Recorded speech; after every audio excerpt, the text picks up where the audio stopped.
Hello, guys. Welcome to Rose Romance Podcast. We have a special guest with us this afternoon. Today. Meribeth Richards. She visited the store and brought her debut novel, Decoded. Welcome. Thank you. Yay. I'm glad to be here. Yes. So, a little history. I have known Meribeth for only a few months. Maybe a year. Has it been a year? No, it was just in kidding. May. Not a year. It's been a few months, but we're so kinship that it's felt like forever. That's what it is. Yes. All right. So my first question for you is, when did you start writing? So I have always wanted to be a writer my entire life, and have always kind of created these stories in my head and just kind of jotted ideas down, but never like took off with writing. Okay. But there was a point in my career this past summer where I got to have a little break. Okay. And so I was like, during this break, I am going to sit down and I'm going to finish a novel. And so I did. Yay! So this is your first book, Decoded. Yes. And can you give us a little synopsis, like what the tropes are or anything like that? Yeah. So Anna is a plus-size girly. She is headed to Vegas to meet with her best friends. They always have an annual girls trip. Keaton is the CEO of a cybersecurity company that he owns with his brothers. He's headed to Vegas to meet up with some new clients. Well, something happens on the plane and they end up together and have this like whirlwind, passionate night where they drunkenly get married. Oh. But the next morning she wakes up and Keaton's gone. Okay. So she's ticked, gets on the plane, heads back home. Now she's got something going on with her boss right now where there is some SA, some harassment, some thought shaming. So she leaves that job, moves to a small town, gets a new job. Keaton's her new boss. Oh, so, we love a workplace romance. Yeah. So she doesn't remember. Oh, no, she remembers. Oh, she remembers? And she's not very happy. Oh! Yeah.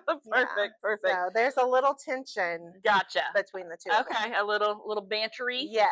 So she's like, go away, and he's like, no, I want you. Okay. So, we love a man. So in writing this book, did you find that there were parts that you absolutely loved, and or there are parts that you weren't wasn't your favorite part, or was editing the whole process? Right. So I am very much somebody who's like, I can't move on knowing that there's an issue with anything. Okay. So it took me a while to actually finish the book because I kept going back to previous chapters and editing those. And then I would write something and I'm like, I have to go back and make sure that matches what it's saying in earlier chapters. So you wanted continue. That was that was a process. Gotcha. But there were parts where I would laugh out loud, and now I hear people say like, "Oh my gosh, your book made me laugh out loud," or "Oh my gosh, your book made me cry," or that is the biggest compliment that I can get. So having those emotions and then having readers share those emotions is pretty special. Top tier. Got it. So where did the concept for this one come from? So just something that's been living in your brain, or? So I'm obviously big girl. Gotcha. And so I have loved plus size romance books for a while now, and I knew that I wanted to write about a plus size girly, but I wasn't sure where I wanted that story to go. Well, unfortunately, something happened to me in my personal life, and that's chapter 3. So Gotcha. So you put it in the book. Put it in the book. It was a cathartic process for me. Okay. So for the cover and design thing like that, did you have an idea in mind, or did you just give control over to someone else? So I knew I wanted a coding aspect. I wanted a subtle nod to the cybersecurity world. Yep, and I definitely get that for sure. I didn't want anything I didn't want a giant computer or anything like that. Just kind of a subtle nod. You don't want to scare us romance girlies. So I mean, I love a geek with a slutty pair of glasses as much as the next girl, but just a subtle nod to the cyber world there. And then I just thought for my first cover, let's show the characters, let them speak for themselves. Right. So I have a friend who is an illustrator, and she did a fabulous job capturing Anna and Keaton for me. I think it's a perfect cover. I really do. Thank you. All right. So a more personal question. Can you name your favorite romance author? Can you name it to I can one? name many. To one? Hell Okay, no. three. You Okay. get three. 3. You can do it. So S.J. Tilly is one of my favorites and a big inspiration to me because all of her characters are curvy girls.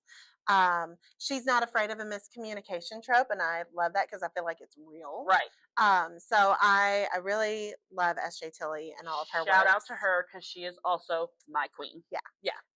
That's how we bonded. That is how we bonded. Yes. Yes. We are SJ Tilly lovers. We are.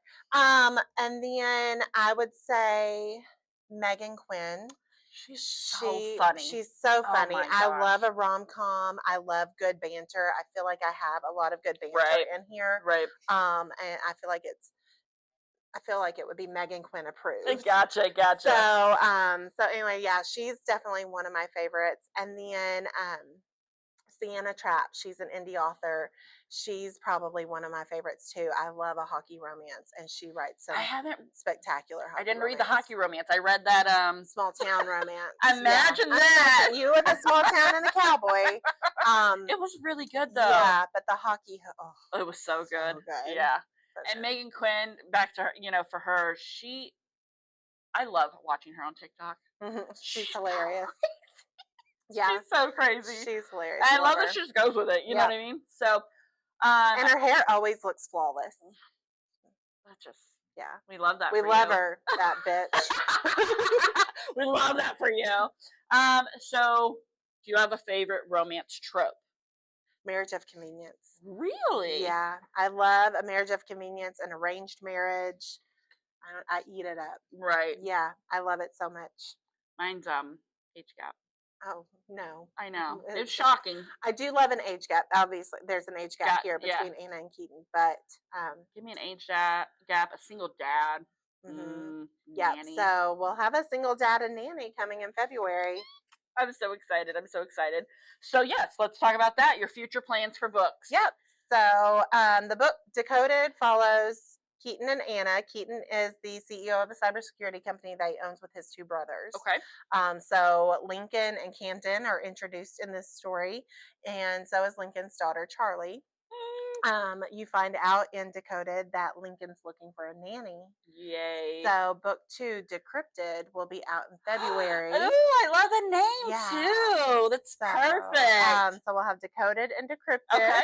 It's a single dad nanny with Lincoln and a girl you haven't met yet. Okay. Yeah. Perfect. And then book 3 will release in the summer. Okay. Defended. So we'll have Decoded, Decrypted, and Defended. And Defended is Camden's story. Okay. He's the youngest brother, and the FMC is somebody you may get to know. In book 2? Oh, okay. So I love all the names. They go together so well. That's perfect. So for anybody that wasn't able to come meet Meribeth, she is leaving signed copies with swag here at the Rose Romance Bookstore, and we'd love for you to come check it out. Thanks so much. Thank you.